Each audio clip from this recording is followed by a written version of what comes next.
l'Ajuntament ha canviat els llums de petroli per modernes bombetes. Els va costar molt posar-se d'acord, perquè els del partit vell i el nou sempre estan de brega i els hi costa molt posar-se d'acord en a qui fer-li l'encàrrec. El que hauríem de fer és llegir la que he fet en Macià. Que? I afanyem-nos, que d'això ja fa... Vinga, va! No ens precipitem i fem les coses bé. Que en Macià ha declarat la república burgesa i a la classe obrera no se sent cridada. Les treballadors volem fer la revolució. I ara, amb el Borbó fugit, ara el règim burgès és més dèbil que mai. Nena! Què vols ara? Pesada! Que ja m'heu fet la sol. Serà que no portes segles dormint en gràcia?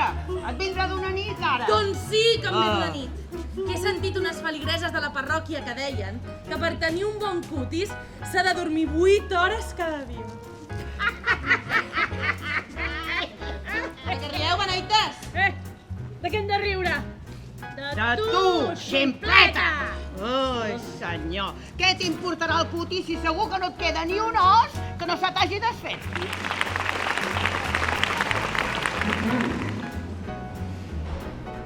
Què se us ha perdut a aquestes hores de la nit?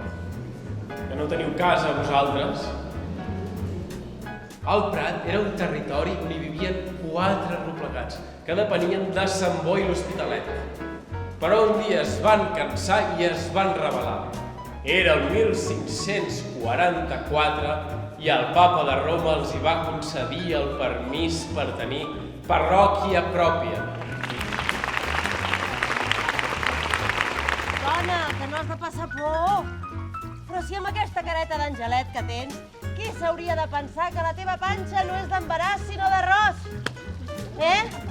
Però si no me l'han enxampat a mi, que entre fills i paquets he tingut més de 30 embarassos.